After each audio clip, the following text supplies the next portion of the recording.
Back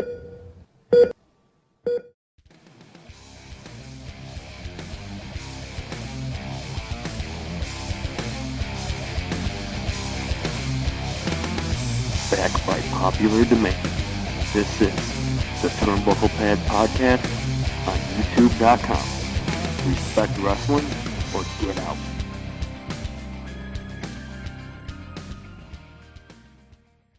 Boys and girls and children of all ages, I hope to God you're wearing a second pair of underwear for the guest I have today.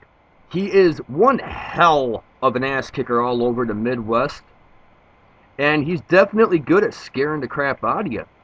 I want you to welcome my guest today, the Midwest monster himself, Machine. Welcome to the show. It's great to have you back. We had you on season 3, and it's been a couple years since then. What's been going on with you since then? Just doing the same thing, just working wherever I can, trying to provide for my family, Have you been, Much more real than that.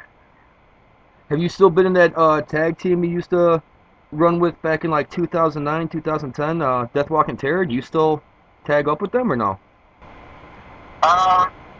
Unfortunately, that's not applicable because my former tag partner in Sinai, he had back issues and now he's having some more issues with his arm.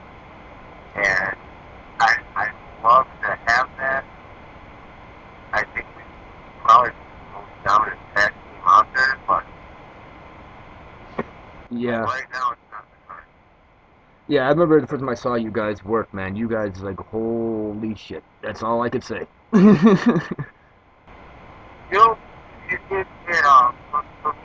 I thought it was lightning in a bottle. I'm a big dude, but then Sinai was even bigger dude. A big ass mohawk.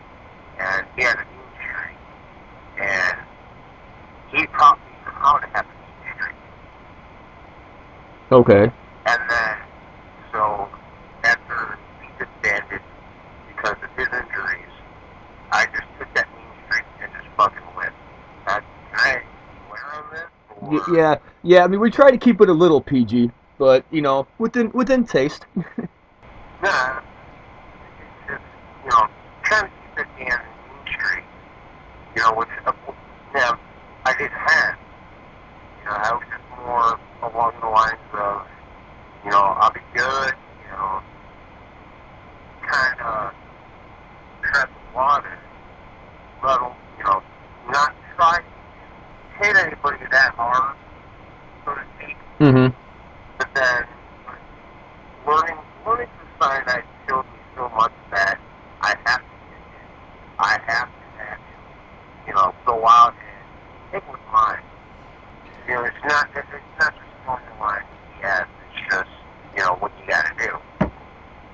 In this business, you have to. I mean, you're an independent contractor that works for himself, and despite the character and the image you're trying to display, the business itself, though, I mean, that plays a factor into it, too. It's just something that kind of comes with the territory. No, I mean, the business itself, I think that it needs to be reevaluated because you have so many fly-by-night guys that get a windfall of money, and my favorite term is around tax time. Yeah. You get a tax return, then you got a guy that wants to open his own new wrestling company, and it's gonna be totally different than anything that anyone's ever seen, and then it shows up, and it's the same thing everyone has ever saw. I know. It's... And it kind of translates from, your current show with Ryan Cross, and, it's like the whole, fuck your dreams. There's real guys trying to do this. Yeah, a lot of guys aren't realistic with themselves. No, you have a lot of kids that watch, like, the old Nick Foley DVDs, or watch the CM Punk DVDs, and they're like, well, they did it like that, I could do it like that. Well, no, it's not the same thing. You know, that was organic. That was something that grew. They had a work ethic. They did something and just kept on progressing. They stepped on, you know, I don't know if Foley did it, you know, but I know Punk did it. He stepped on some fucking toes. He screwed some people over, and he kept on going up. You know, unfortunately, And I mean, I say that because, you know, that was the guy that taught me how to book. You know, I can shit on that guy any day I want. But truth be told, he's making millions. I'm sitting here. You know, it is what it is. I mean, I guess it kind of plays into that factor of what you said just a little while ago. You gotta be a dick. Yeah, you do. If you really want to get through, if you really want to get somewhere.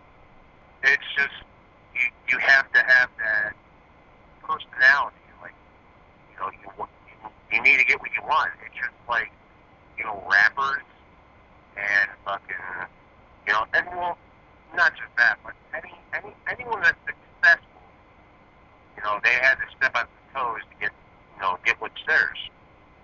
Yeah, and I think somewhere in the mix of all that, what made wrestling special was it was just the big picture and the journey and the story and just being a part of it. It wasn't always so much about you always getting what you want. It was just being able to be a part of it. No, true. It was a lot of, you know, trying to make your mark. You had your guys like on TV, like, you know, Stevie Richards, Mm-hmm. that took something with Right to Censor and made it something all his own.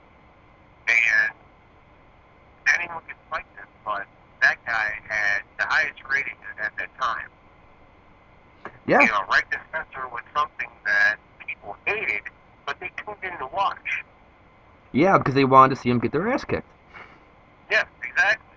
And you don't have a lot of that. You don't have a lot of that right now. You don't have a lot of, you know, you go to an indie show, you have the same fucking guys. I'm sorry, I'm swearing again. Go ahead. You don't have the same damn guys that are, you know, they're just going through the motions. They're emulating what they see on TV. And it's not just, you know, your big companies, because those big companies like AEW, Pro Wrestling Blitz, which, you know, cheap plug, you know, they're trying to do something different. And, you know, for your heroes and legends with Jason Maples, you know, they're trying to do something different. And you have your other companies that, you know, they just pop up and just throw matches together willy-nilly and just shit the bed. They don't really think it through or find the qualifications of what makes something good or not. They just go with what they think is good. No, my argument is that I would like to see a commission come back, which everyone probably would say, you know, fuck Machine, he wants a commission, but think about it. You had a commission that made sure you had a license. They still have it in Missouri, they still have it, I believe, Kentucky, Tennessee. You know, they still have a commission to make sure you're properly trained, you know, you're free of bloodborne pathogens, you don't have HIV or Hep C or Hep B or whatever. You're not burnt you up. have guys on it. Well, let me backtrack a little bit. I worked the show for MAPW back in, I want to say June, July, maybe August. And I forgot the guy's name. He did a convict gimmick, and, you know, a close friend of mine, Mitch Blake, you know, I told him about the guy at work. He goes, you know, that guy had Hep C. Like, you're kidding me. He had Hep C. Yeah. Did a hardcore match with him? I'm like, yeah, I did a hardcore match with him. Whoa. Did you get yourself tested? Like, I always get myself tested. And you didn't know this before the match? No, I did not know that. Wow. It's like my opponent, where we need a commission. We need to have something to regulate assholes coming in that, you know, granted, don't know what the fuck they're doing, or, you know, the guys that are going to work these people, Yeah. It's, Wow. it's a whole another problem that you don't know what people have when you're working them. You go to these other states that have a commission, they know it. Wow. This is the first story I've heard of something like this. I wish I could try to find this dude's name, but long story short, there should be something along the lines of that. You should know what the guy has, or if you're going to leave the match, or even if you bust someone open in the match by accident, you should know. Yeah. I mean, it would be cool if a commission came back, so it would make things a lot more legit. And it would filter out all the unwanteds, especially when you're putting someone's health at risk. I mean, look how much you guys put yourself through just to tell a story. Now, you're literally jeopardizing your life even more by having exposed wounds, blood transfers, Yeah, thing like that. you're constantly, every match, we're putting our lives at risk. Concussions or broken bones, things of that nature. And for us, we don't think anything of it. It's just what we know. And a lot, well, I want to say probably 90% of us, on independent team, we have regular jobs. We do this shit on weekends. And, to quote Brandon Tomaselli, who is like one of my best friends in this business, he said it's like a fucking bowling league. We come from here, we do what we do, and at the end of it, we have a couple of years when we're done, and we're good. But at the same time, people in the bowling league don't have to worry about getting, some damn disease.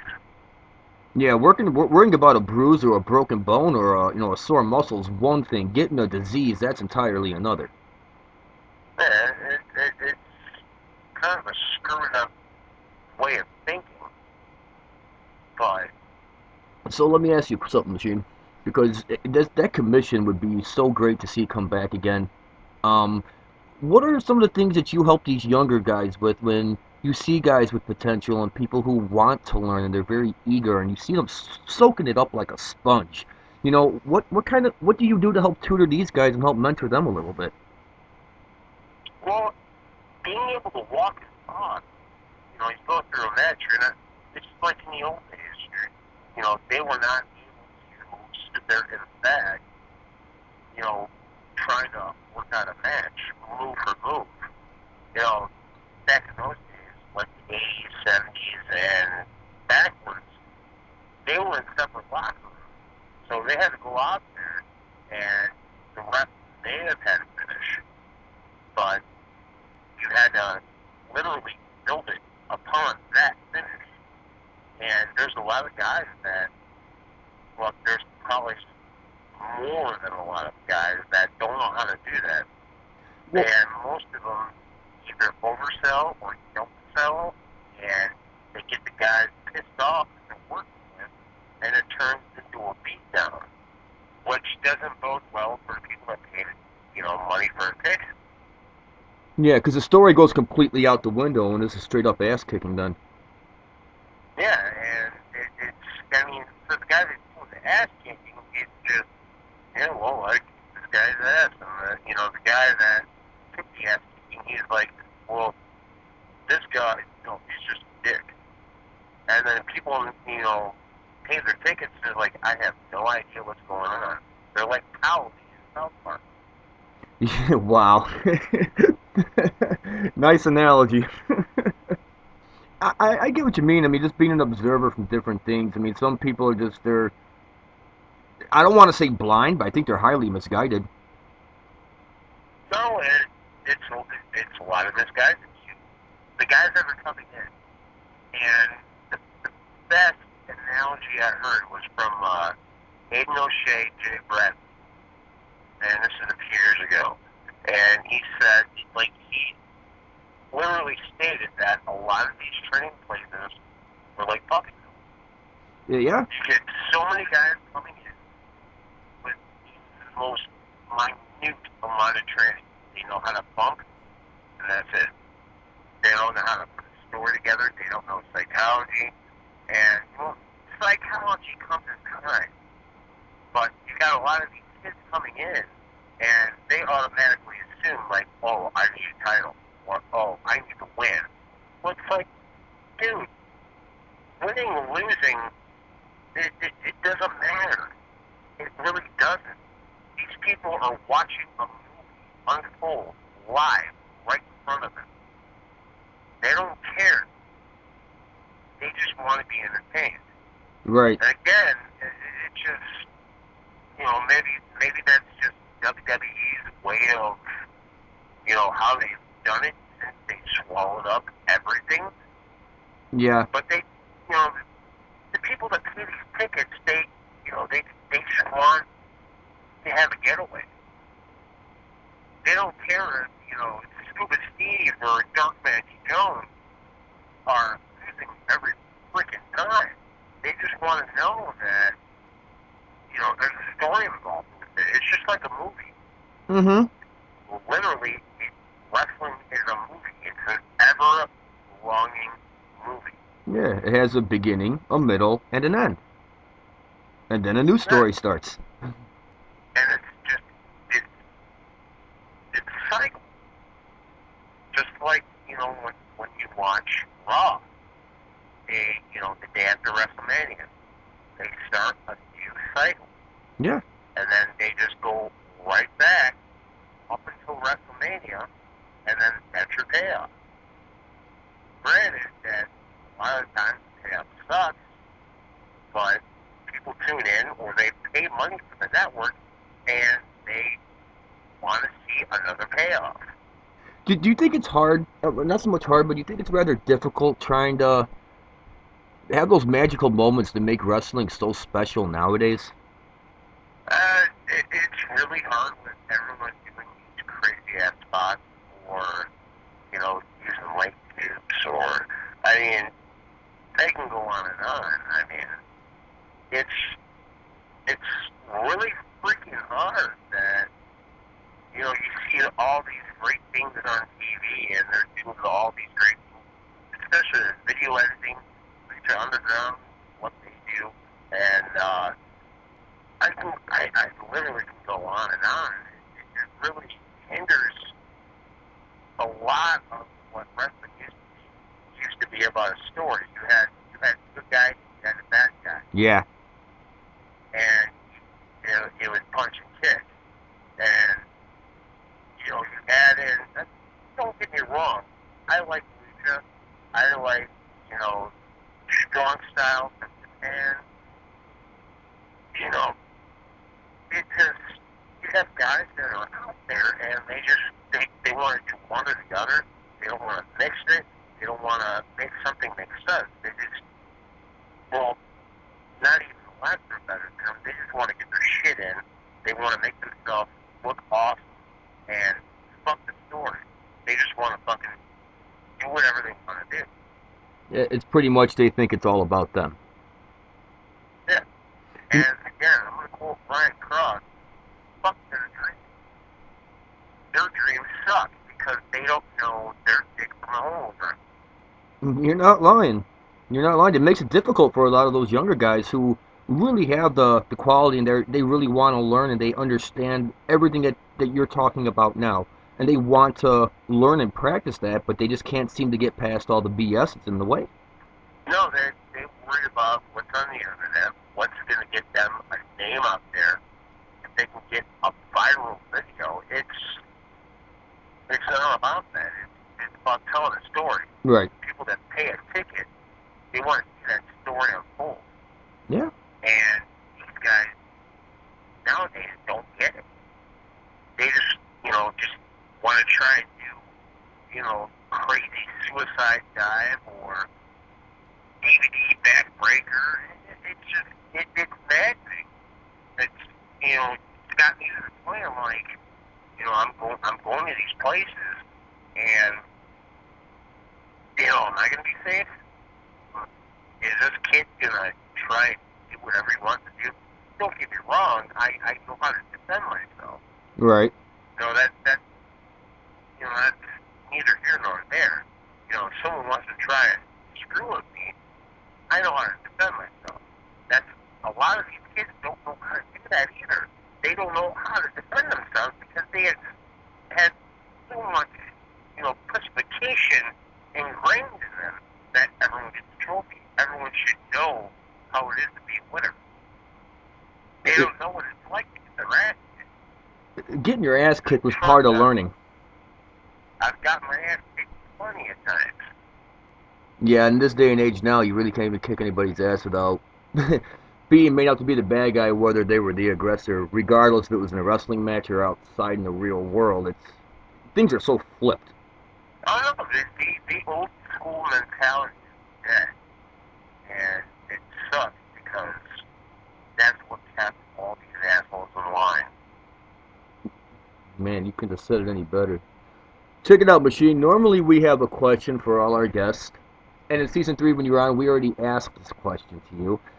So instead of asking you this question, I'm going to leave this door open. Is there anything you want to say to anybody who might be listening that's trying to become an effective, proper wrestler, or someone who's just half in the bag and 1 foot in, 1 foot out?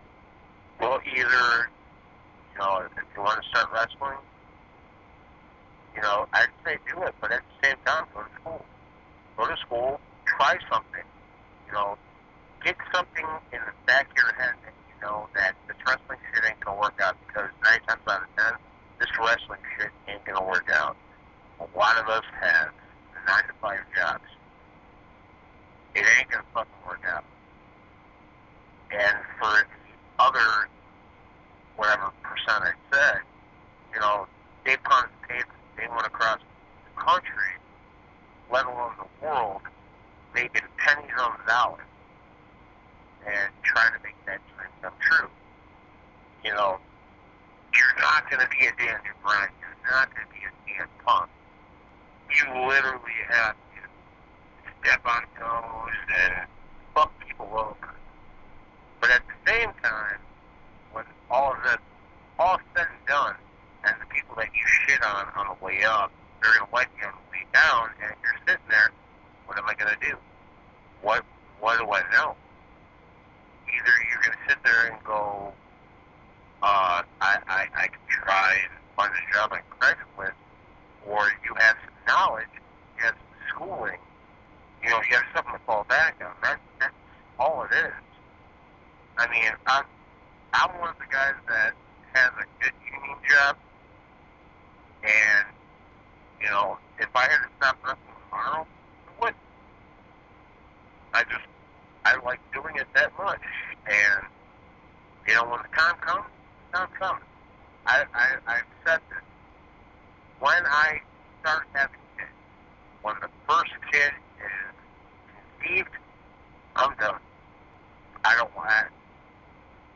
I want to be there for my kids. I don't want to sit there and go to, Midlothian or Gary, Indiana, or, Joliet, and have to sit there and not have time with my kids. I already have that with my dog. I love my dog to death. I don't want to not be with my dog because, this dog's like a human to me. Yeah, they're like family. It's going to be even worse when I actually do produce a human. I don't want to do that. And there's all these kids that are just, they have like 3 or 4 kids and they're 25 years old. And they're just like, oh, I want to live my dream. I want to do this. Fuck your dream. Be a man. Amen. Amen. Your real life comes first. Yeah, it does. And I can't stress enough that literally just look at yourself and say, fuck it. The dream is dead.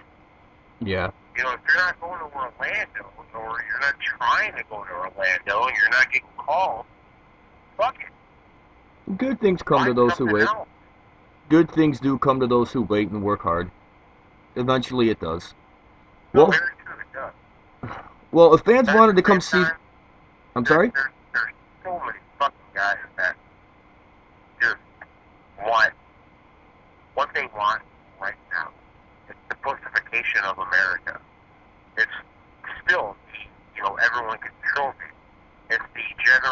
X, or what, Generation Y, that they just want what's coming to them because they feel they deserve it. That's not right. They don't know what it's like to work for something. No, they don't. Well, if fans wanted to come see you, and they wanted to come see some of your work, in what places can they find you? You can find me at Pro Wrestling Blitz. Go to pwblitz.com. I'm trying to think what else. I got, Can they find you online? Yeah, you can find me online. MP Machine on Twitter. And go to Facebook. Wish Jasper had me. Obviously, that's not my real name, but you can look me up on there. And if you are trying to film me something from a Saudi Arabian dude, that needs to get a wife, hit me up.